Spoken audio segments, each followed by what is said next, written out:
Oh, that's Secrets by One Republic. I'm not sure if they're the original na nagkumanta nito, but yeah, Secrets song by One Republic.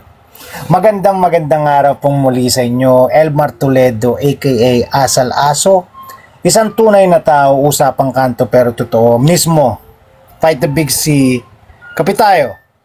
Andito na tayo sa topic of the day. Topic of the day is dahilan.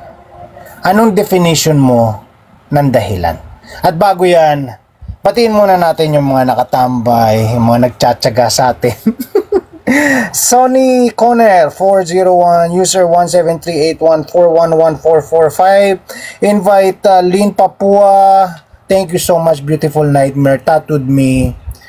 Memphis McDudley, Julina. Ayan, welcome sa iyo. Alaska, Mom 7, Joy Ligaya. Ewan ko kung nandito pa si Joker in Disguise and si Kuya Jello. Who else is here na hindi ko pa nabanggit? Happy Feet, thank you. Ingat sa pagmamaneho, Jay. Welcome sa iyo. EID 034215552. At ang kapapasok lang, napakagandang si Miss Matcha Heavy Cream. Ayan. Magandang araw po sa inyong lahat. Topic of the day, dahilan. If there's someone who wants to join us, feel free. But if none, I'll be starting the topic of the day. Ayan. Dahilan. In English. Ano ba ang dahilan para sa inyo? Ano yung meaning ng dahilan? Reason. Ayan. Ang cause kasi is pinagmulan, sanhi, mula, katwiran, dahilan. So, reason is dahilan. Tama ba? Tama ba ako? Ayan, reason.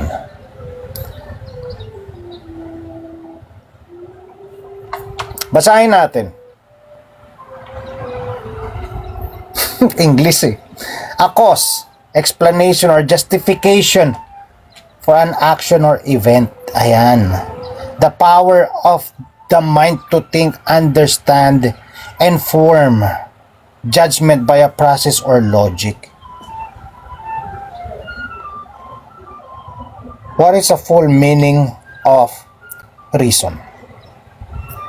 A statement or fact that explains why something is the way it is. Ayan. Gusto ko to. Ulitin ko ah. Ang meaning po ng reason or dahilan sa Tagalog is a statement or fact that explains why something is the way it is.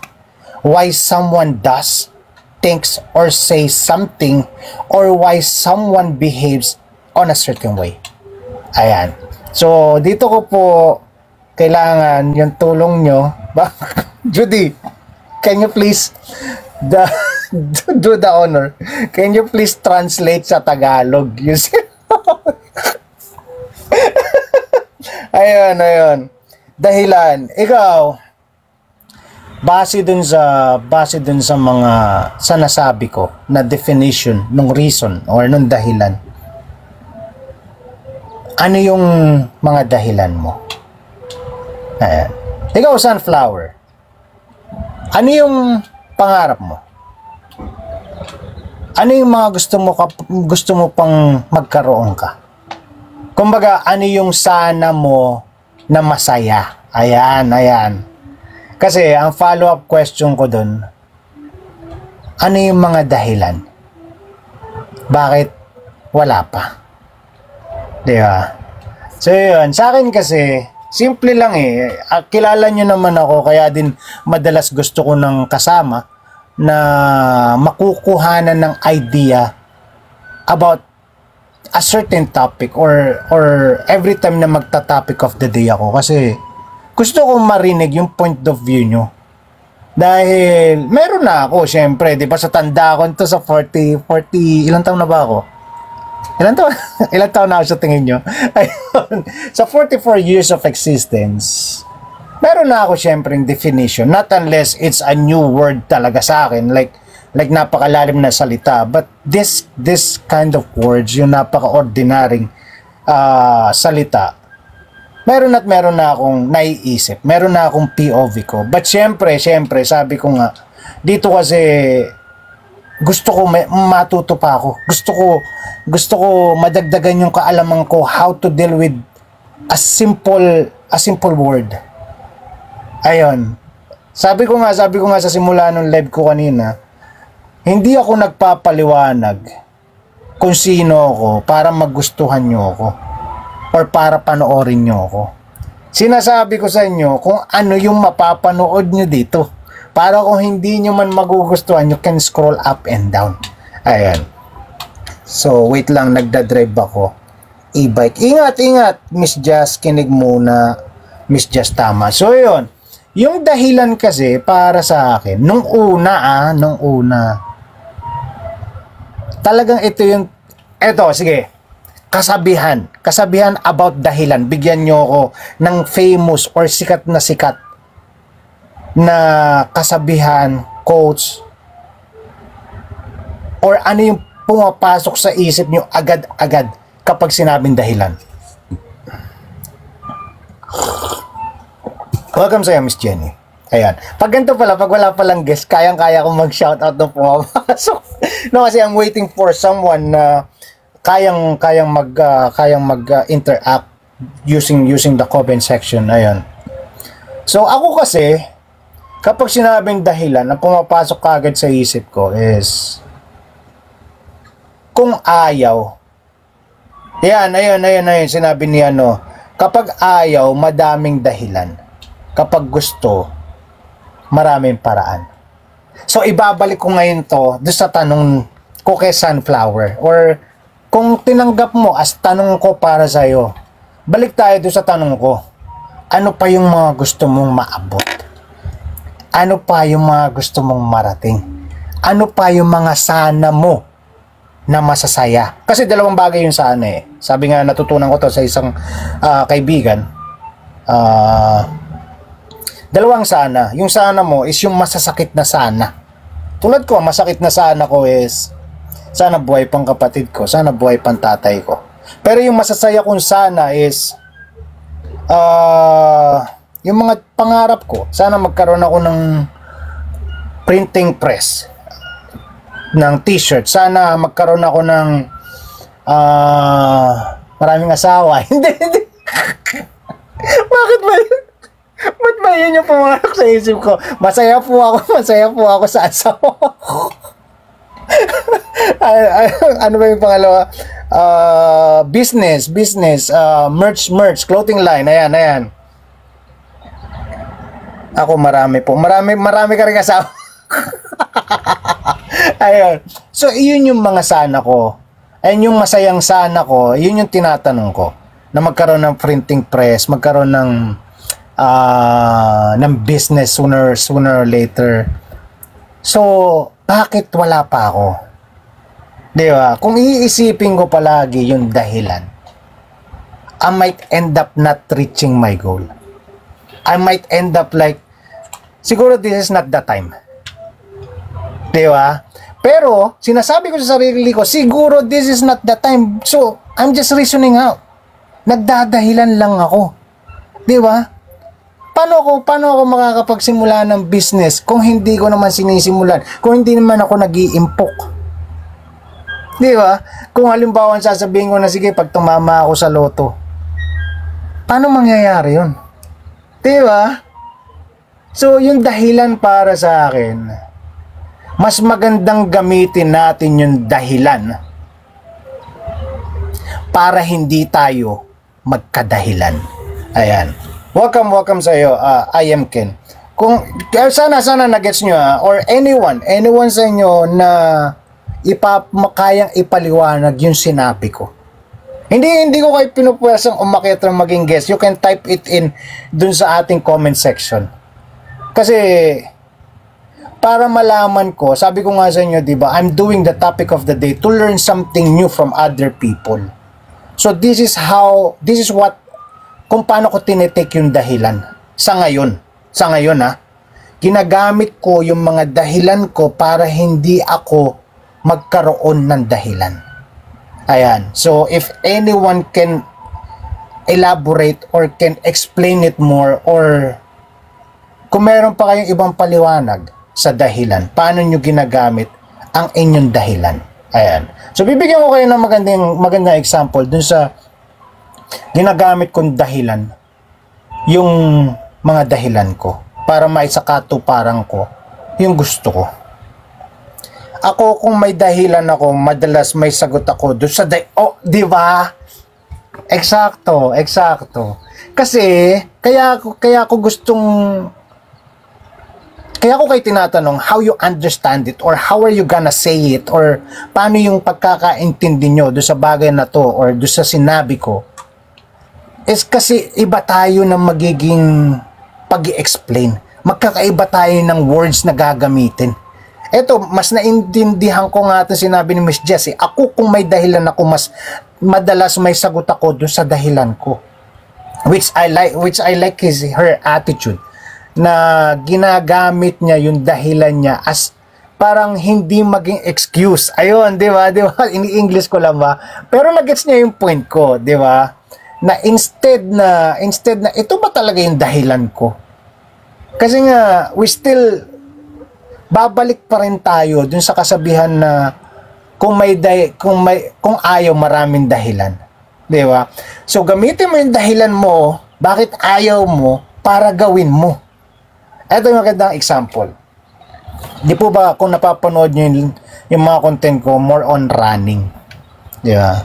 So, naging dahilan ko lately is, ano mangyayari sa akin, ganito, ganyan. Masakit ang paa ko, masakit ang katawan ko, bakit pa ako tatakbo? Yun yung ginagawa kong dahilan. Iniisip ko na once na ginawa ko to, mawawala yung pananakit ng paa ko. Once na ginawa ko to, mawawala yung pananakit ng likod ko. Kasi matatagtag ako. And ang isa pang kagandahan nito is mas gaganda at mas sisigla yung pangangatawan ko sa araw na yun. So, imbes na mag-focus ako doon sa dahilan dahil ayoko, nag-focus ako doon sa dahilan para magustuhan ko yung ayaw ko. Di ba? So, ayun. Welcome sa'yo, Totoy ni Rachel. Reggie. Ayan, salamat sa pagtambay. So, ayun. Ganun kasimple yung explanation ko sa dahilan sa ngayon. But, don't get me wrong, meron pa rin talaga mga dahilan na acceptable. Ayan. Yung mga dahilan na tipong kung talagang malakas ang ulan di ba? Alam mo yun. Pero meron pa rin halimbawa, naisip ko lang kasi na yung mga dahilan na bakit ka late. Biglang bumuhos yung ulan paano hindi ka malilate 10 minutes before the meet up, saka ka palang umalis ng bahay. Pero kung mga 1 hour before nung meet up nyo is umalis ka na ng bahay, nag-prepare ka na, kahit inabutan ka ng ulan, hindi ka malilate. Di ba? Iyon yung mga simpleng dahilan na kayang gawa ng paraan. Ayan. Yun lang yun sa akin. So anyone else? Ganun kasimple ako magpaliwanag. Minsan hindi nyo man maintindihan yung mga salitang ginamit ko. Tulad nung sana last week to, ewan ko kung may nakapanood sa inyo. Sabi ko, sana may maniwala, sana may makaintindi, sana may sumang-ayon dun sa mga sinasabi ko ngayon. Kaysa naman sa paniwalaan mo ako, kaysa naman sa pakinggan mo ako kapag sinabi ko na lang siya noon. Pero kung paiiksiin ko po yung sinabi ko na yon, ang ibig lang po sabihin nun is ayoko, mahaba pa rin pala. No, ang ibig ko lang po sabihin doon is sana may makinig sa akin ngayon habang buhay pa ako. Sana may makinig sa akin ngayon hanggat hindi pa hulihan lahat. Ngayon. So ganun ako ganun ako magsalita na hindi lahat ng tao makakaintindi kung paano ko ipapaliwanag. Hindi lahat ng tao makakagets agad. Hindi ko po sinasabi na mahina kang umintindi. Hindi ko rin naman sinasabi na mas mababa ka sa akin. No. That's not the point. The point is, magkakaiba ang tao.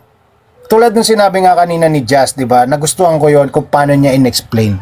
And then, wait, madalas ang pagdadahilan ay self-justification sa mga bagay na di nating masabi na ayaw natin. Tulad niyan.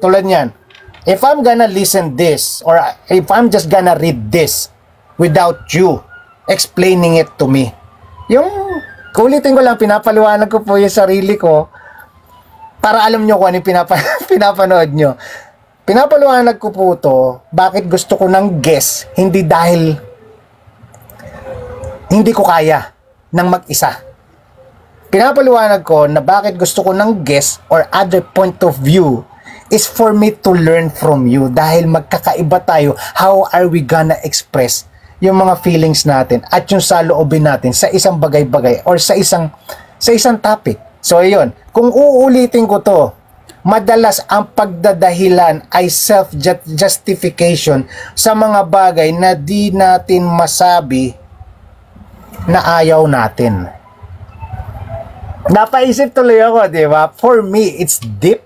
But for some other people, for some other individual, may intindihan kagad yun. So that's exactly the reason why I want someone. Gusto ko pong matuto. Hindi po ako matalino. Ayan, kasi kung sa akin lang kayo makikinig, walang kwenta yung live na ito. So ayan, basahin natin yung sumunod.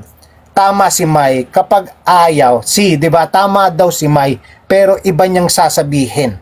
Tama si Mai kapag ayaw, totoo yun, maraming dahilan. Pero kapag gusto, madami ang may isip na paraan. Ayun. So, di ba, halos pare-parehas din pala yung gusto natin sabihin. But we have our own words how to say it. Di ba? So, ito si Miss Jen, tingnan mo, English naman. The ability of the mind to think and understand things in a logic. Pwede pass. Ayan, si EID, be unselfish. Stop making excuses. Ayan. Ito, tatanungin ko lang si EID. Kaso English speaking yata siya. But the question is, ikaw, babalik ako dun sa simula. Ano yung dahilan mo? Diba? Babalik pa rin tayo dun eh. May nagagawa ba tayo dun sa dahilan ko? Bakit wala pa akong business ngayon? I'm starting it though. But mas mapapabilis yung pag-i-start ko. Hindi ko na kailangan maghintay ng ilang panahon. Kung halimbawa mag-extra effort ako, magdo-double job ako. Alam mo yun, yung mga dahilan natin, ngayon ko lang na-realize, or ngayon ko lang mas madaling masasabi na minsan or madalas, yung mga dahilan natin is alam na rin naman natin yung kasagutan eh. Kaso tinatamad pa tayo. Ayaw pa nating gawa ng paraan yung ating mga dahilan, kaya hanggang ngayon dahilan pa rin yan. Ang galing! O diba? Sana na-gets nyo. Sobrang simple ng mga Tagalog words na ginamit ko. Gymcaholic, may mga tao po kasing ayaw patalong, ayaw tumanggap ng opinion ng iba dahil gusto nila sila yung tama. Yung bang sila ang magaling, sila lang ang matalino. Oh, maybe this is dun sa sinasabi ko kanina. But yun, anyways, yeah, that's all for dahilan sa akin. Or if anyone na meron pang gustong sabihin about dahilan, yeah, this is the time. And then habang nag-aantay ako nung inyong comment sa comment section, ipopromote ko lang po, coming soon po yung ito pa yung dahilan ko ba't hindi ko maituloy-tuloy ang clothesline ko or yung merch ko. May susuporta kaya? May bibili kaya? Di ba? May magkakagusto kaya? Minsan iniisip ko na rin yun eh.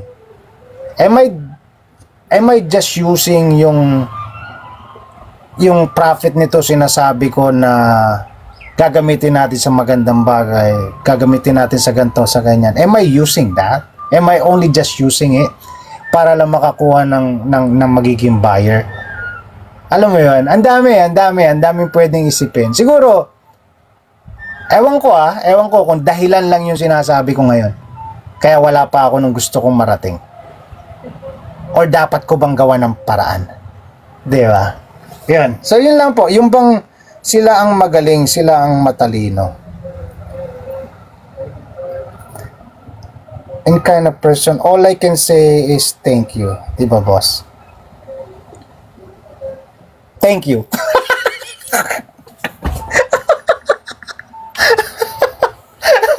Ayun, kasi hindi ko gets. Ayan na, prangka naman, tunay na tao nga eh. Kasi sabi niya, sisimulan ko may mga tao po kasing ayaw patalo.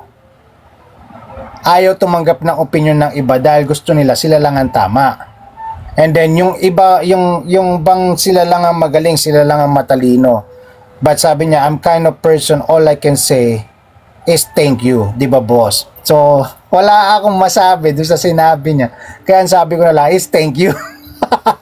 No, kasi po, yung main topic natin, is alam niyo naman ako, I wanna stick with the topic. Siguro may masasabi ko na mga examples or whatever, but binabalik ko sa point of view or point of interruption sa POI. Ayan.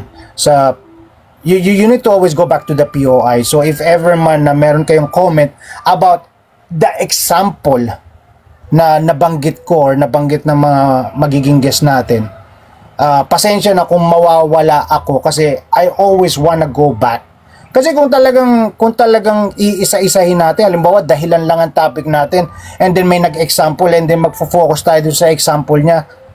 Halimbawa, sa example niya, nagkaroon yun, yung business, and then pag-uusapan natin yung business. And then pag-uusapan business, mayroong pera. So mapupunta tayo sa pera, and then pagpunta ng pera, mayroong mga manloloko sa pagdating sa pera, so mapupunta tayo sa scammer. Hindi na po tayo matatapos. Walang katapos ang pag-uusap yan. I want that. I like that to happen. Pero wala pa tayo sa ganun eh. Alam mo yon, mas maganda yung aabangan ka. Mas maganda yung papanoorin nyo ko, manonood kayo dito, tatambay kayo kasi we wanna focus on one topic muna. Alam mo yon, mahirap pag pinagsabay-sabay kasi we might end up nag-aaway-away, we might end up like disagreeing dun sa mga sinasabi natin. So, but yeah, thank you, boss. Ang sasabihin ko na Gym Kaholic dun sa comment mo for now. Ayan.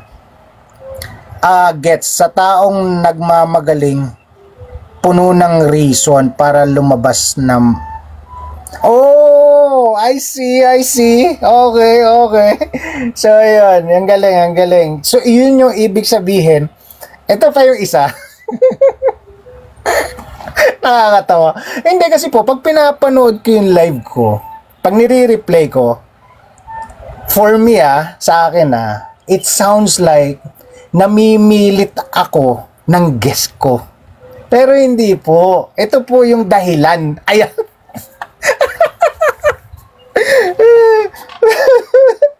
Natawa ako. Ginagawan ko ng paraan yung dahilan ko. But I just wanna share it to you. Why I need na mas maganda, guess ko kayo, mas maganda, literal na kausap ko kayo. Kasi po, kapag comment section lang, ayan po ang mangyayari sa atin. Di ba? Yung, alam mo yun, may sinasabi siya, hindi natin may intindihan masyado kasi binabasa lang natin. Di ba? Magkakaiba-iba tayo ng pagkakaintindi. Kasi, yung intonation, kung paano natin sinasabi, it's malaking bagay yun. Kung paano natin iintindihin yung isang nasabi. Di ba? So, yun. If you don't pursue your dreams, you will never know the end goal. It's a trial and error. Ayun. So, tama naman yan. Pero balik tayo dun sa dahilan. Ayan. Any lesson learned ngayong araw na to sa dahilan? Ako, sabi ko nga sa inyo, makakapagbigay lang ako ng lesson learned kung may napakinggan akong iba na point of view. Pero kung tatapusin natin tong live na to na wala naman akong halos napakinggan, sarili ko lang din. And then yung kaunti na na-share nyo, which I do thank you all dun sa pagiging active sa comment section. Yeah. Maraming salamat. Hanggang sa susunod na linggo, Wednesday 6 a.m. to 8 a.m. If you wanna share us, PM me. Doon sa tawa ng tawa, pwede nyo pong i-deliver ng sarili nyo yung mga jokes kung halimbawa magkakaroon kayo for next week. And then lihim na liham, PM me, kung pagtitiwalaan nyo ako, but I will guarantee you. Ilan po yung masasabi ko, lihim na liham, may sikreto na gusto mo na ikwento pero nahihiya ka pa. PM me. Hindi lang usapang pagtatalik, hindi lang usapang relasyon.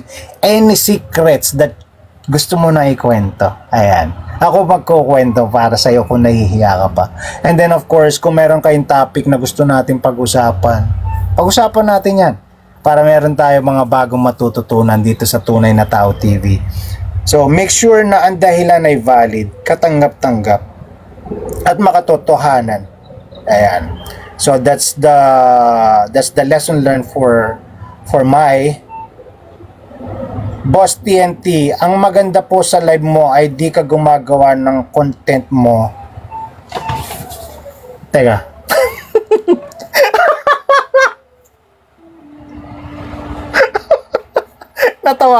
natawa ako doon. Siguro man, ano ba, dahilan ko ba yung gusto mo marinig, ba't di ko ginagawa? Kasi ano eh, pag naman natin pag-uusapan yung ibang tao, ganun kasimple na lang. Ayan. Nangyayari din kasi na malawak ang kahulugan ng pagkakaroon ng dahilan. Totoo naman yan. Good morning! Ayan, pinasok tayo ng isang sikat na ma'am. Si Miss Hikaru. Magandang araw sa'yo. But, ayun, malay mo, meron siyang masasabi about dahilan. Bago natin tapusin yung live, malay mo, siya yung makapagbitaw sa atin ng isang napakagandang lesson learned, diba? Kung halimbawa pagbibigyan niya tayo, but if not, ayan, kung if not, yun kasi yung topic natin, Miss Hikaru. But yeah, sorry to say, we have to end the live na rin in 5 minutes. But 5 minutes is still a long time para masabi mo kung meron man dahilan. And then yun, Jim Kaholic, I do thank you. And then do sa mga bagong tambay, welcome sa iyo, Papa Trike. Dahilan, isang mabilisan dahilan. Papa Trike, kung pwede ka. Ayan. Doon sa mga bagong tambay, Maria Lourdes, thank you so much. Doon sa pagpapaunlak mo sa akin for tawa ng tawa. Yun lang, ganun kasimple lang naman yung live natin. Gusto lang natin 2 oras tayong palitan tayo ng kuro-kuro. Palitan tayo ng joke of the week. Palitan tayo ng comment. Palitan tayo ng ngiti. Di ba mas magandang makinig doon? Di ba? Kesa doon sa palitan tayo ng kwento mo, kwento ko. Di ba? Pagkwentuhan natin yung sarili natin. Ayun po. Ay, ito, Hikaru ah. Alam ko naman, minsan, sinasabi ko rin to sa sarili ko eh, na pag hindi mo masyadong kaklose yung tawag mong bibiruin, pero uunahin ko na, this is a joke. At sinasabi ko rin naman to, like last time, pinanood ko yung replay, si Mr. Chico, nasabihan ko na, kung gusto mo maka-catch up, or kung gusto mo maintindihan yung palabas na Tunay na Tao TV, simulan mo sa simula. Hindi, I do understand naman guys, kasi kahit ako, may mga gusto akong pinapanood na live, but I cannot. Like Papa Trike, I watch him, silip lang ako, ayun, doon ko gagamitin yung mga dahilan ko na may pasok ako, may trabaho ako, but I still make it to a point na I can say hi to him, I can still listen to him. Ayun, so ganun ko magandang bibitawan yung dahilan. Kung maganda yung dahilan mo, sige lang, di ba? Pero kung kaya mo naman gawa ng paraan yung dahilan mo, eh gawin mo. Huwag mong gamiting dahilan lang. So yun po. Ano ba to? Yun pa pala, ang galing. Sorry naman. Thank you, Miss Jess, for reminding me. I like this. Kahit konti lang tayo. I like the interaction. Tulad nga ni Miss Jess, sabi niya, teka, Miss Jen, salamat kuya, na-enjoy ako sa dahilan. Dahilan mo. Tatawa ako doon. Wait. Simulan natin simulan natin sa pag-akyat ni Miss Hikaru. Tapos umakyat si Papa Trike. May 3 minuto pa ako. Jim Kaholic, dahilan ng sa katotohanan. Si Miss Jen sabi niya, salamat kuya. Na-enjoy ako sa dahilan. Tinamad tuloy akong umalis. Itong mabigat. Naging dahilan mo pa ako para hindi ko... But I do thank you sa support sa pag-avail ng hat. And again and again, the hoodie is coming out soon. We're looking for the mug na kapag nilagyan mo ng kaping mainit, mababago yung design niya. So, di ba? Interesting. So, sana makuha natin na affordable pa rin yung price, but at the same time, may profit tayo mapapala. Sa YouTube ako nagtsatsaga panoorin ka, Boss TNT. Yes, please do so. Kulang yung oras nyo sa panonood ng live, you can check out our YouTube channel, TNT Tunay na Tao, or Facebook page Tunay na Tao. Ang wala lang po sa profile ko mismo is yung what you call this? Lihim na liham. Ayun, ulitin ko kasi nga po, may mga pinangangalagaan din tayo. Halimbawa, pamangkin, anak, di ba? So, ayun. And then, Hikaru, nakita ko si Hikaru kanina. Yes.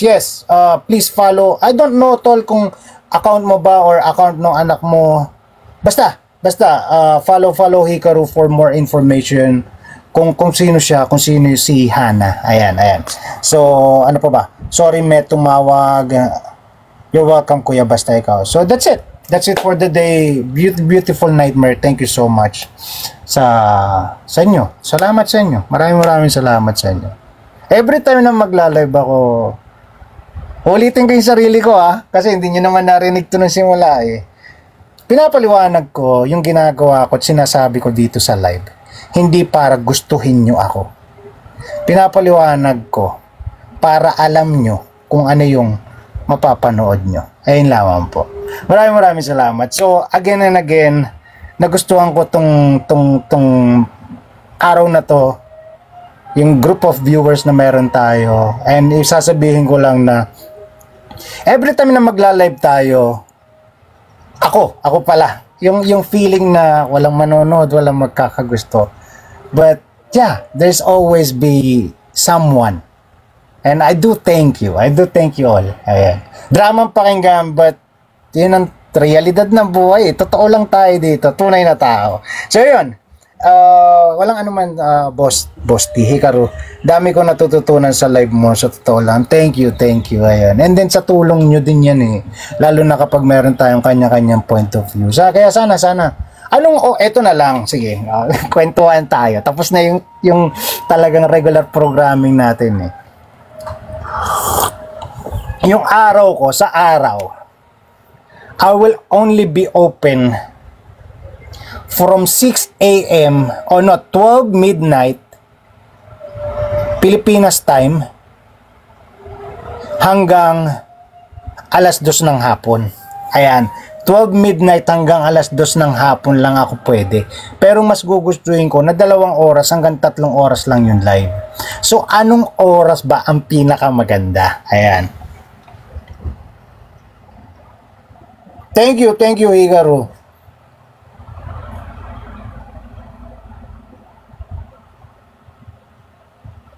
So, but anyways, ayun. Hindi ko na patatagalin pa. Salamat Hikaru sa pagtambay. Salamat sa inyong lahat. Shoutout ko kayong lahat. Mike, pumasok si Mike. Miss Jazz, thank you. Beautiful Nightmare, di boss. Jay, thanks for staying. User 1738141144538, EID number 03421552, Hikaru Jim Kaholic, di boss, Miss Jazz, sino pa ba? Ngayon, kung sino pa yung mga umakyat, and thank you sa Masayang Wednesday. At last, nakatapat ka ng Masayang Wednesday. And I do apologize kung last week is kinda sad, not only for me, but life must go on. Yun lang. Maraming salamat po sa yun. I am Kid. Thank you so much sa inyong lahat. Thank you. Dito ko na po tatapusin yung ating live. Pero malay nyo, may mabasa tayo magandang basahin dyan sa baba. Babasahin natin yan. Bye all na daw. Ayan. It won't be goodbye. It won't be goodbye. It's always see you later. And again, watch out po. Tambay lang po kayo sa mga content natin.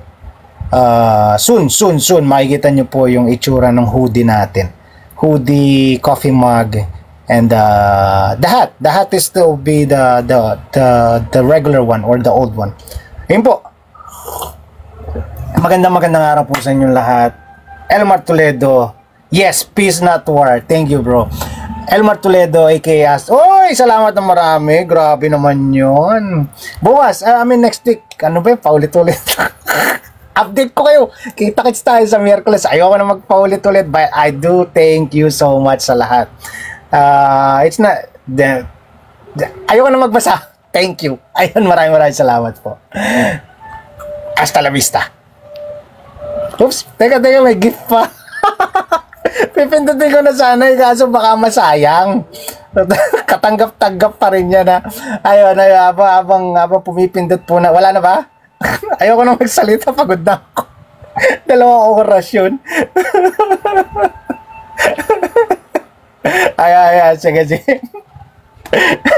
Ano pa ba gusto nyo pag-usapan? Ang kulit mo, nag-gift ka pa eh. Tatapusin ko na talaga eh. Sayang kasi pag hindi po pag in-end ko na po yung live, hindi. Uy, si Bernard's using foot. I still have time if you have time. Si Bernard, if you know him. Ang tagal ko na pong gustong kausapin to. Ang tagal ko na pong gustong makagetting to know you to. Kasi po, saludo po ako dito sa taong to. Isa po ito sa mga sinubaybayan ko simula na mag-TikTok ako. Ang kaso po, sikat eh. Hindi. Busy talaga siya. If you can go live right now, I just wanna ask you a few questions. Ayun. And dun sa mga nandito ngayon, kung gusto nyo i-follow si Bernard Smart Using Foot, please feel free to follow him. Ayan, baka napadaan lang siya. Siya po yung nagpipinta na talentong tao na putol yung kamay, putol yung paa, pero hindi niya ginagamit na dahilan. Ayun, siya yung magandang example dun sa ating dahilan na topic. Salamat. Thank you, and ingat. Yeah, thank you so much. So yun, hindi na natin tatapusin yung ating live. But sana sooner or later, makausap natin, makapanayam natin si Bernard's Using Foot. Yeah, maraming salamat po. It won't be goodbye. Paulit. It won't be goodbye. Siya. Tapusin na natin to. Ingat lahat. God bless.